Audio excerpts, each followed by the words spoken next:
Hey guys, welcome again to my YouTube channel. In this video lesson, I'm going to teach you the possessive pronouns. Okay?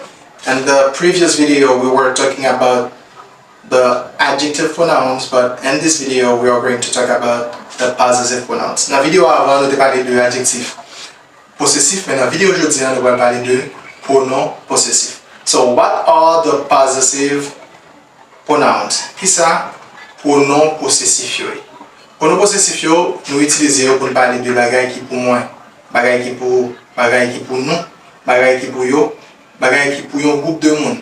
Okay? So we use them to talk about belongings. Nous utilisons pour parler de appartenance, ça nous possède. Okay? Without further ado, let's get started. So petit temps, on commence.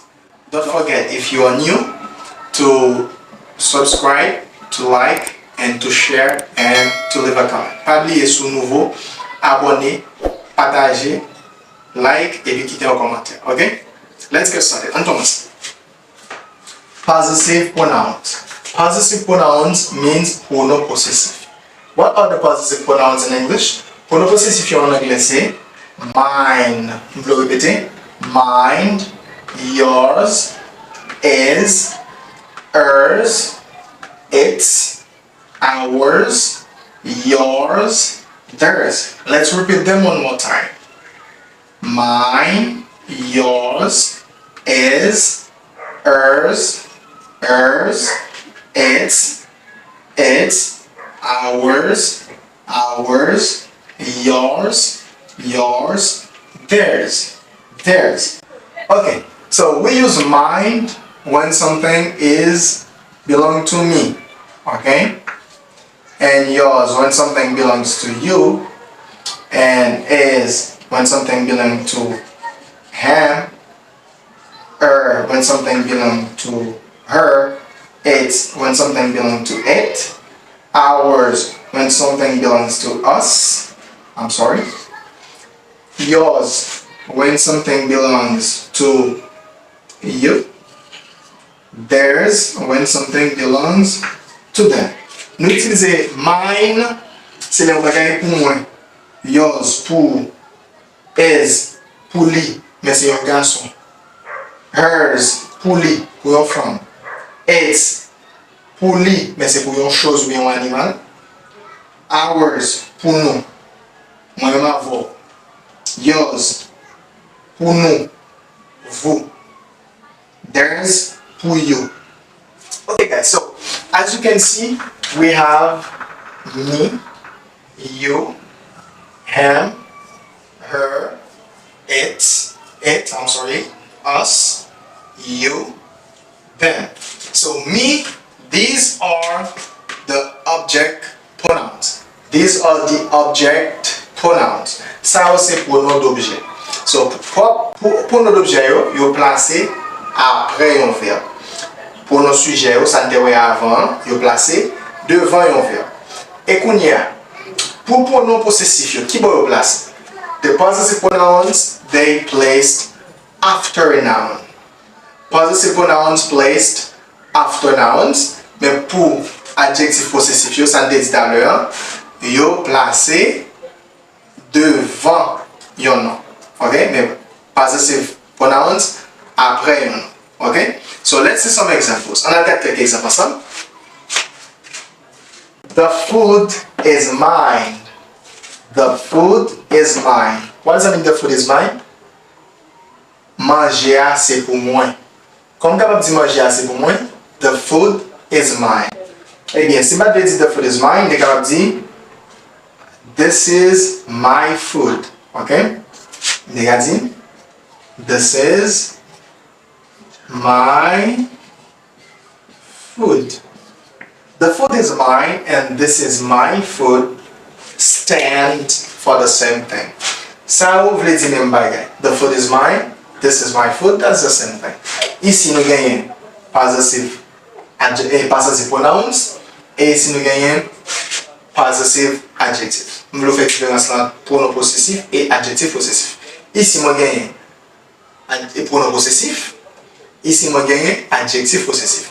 Les pronoms possessifs, ils placent qui bon après un nom.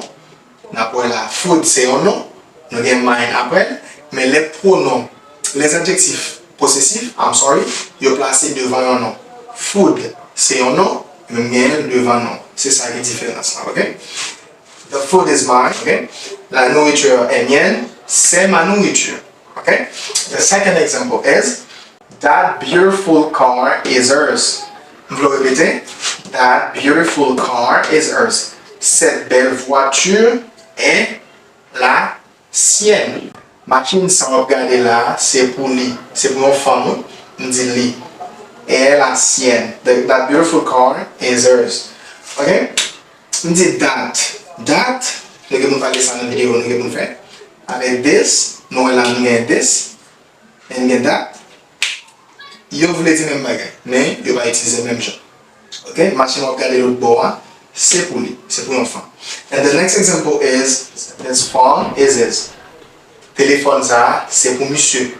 Si je vais dire ça, je vais dire this is his phone. C'est vrai, nous avons même. Nous avons is, mais nous n'avons pas le même bagage. Ici, nous avons pronom possessif pour que ça soit placé après phone, qui c'est téléphone. Et ici, nous avons pronom possessif pour se placer après. Ici, nous avons adjectif possessif pour se placer devant un nom. Les adjectifs possessifs se placent devant un nom, mais les pronoms possessifs se placent après un nom. Possessive adjectives placed before nouns. Possessive pronouns after nouns. Okay? And the last example is that food is ours. That food is ours. Manger ça c'est pour nous. That food is ours. Si je vais dire that food is ours, je vais dire that is our food. That is our food. C'est vrai. Again, ours qui c'est adjectif pronom possessif. Our qui c'est adjectif possessif. Ours after a noun. Our before a noun. The last example. Pays c'est pour nous. Ouais. Pays c'est pour nous. Encore un petit pays c'est pour nous. The country is ours. Ouais, on sait pas mal de pays. On dit the country is ours. IA c'est pour nous. Haïti c'est pour nous. Haiti is ours. Mais l'autre façon de grandir, c'est de grandir. This is our country. This is our country. Okay guys, thank you for watching. Don't forget, subscribe, abonner avec chaîne là, c'est une façon de permettre nous grandir et toujours poster vidéo. Like, partager et puis n'attendons nos prochaines vidéos. It was your English teacher, c'était professeur Laurent. Bye bye for now.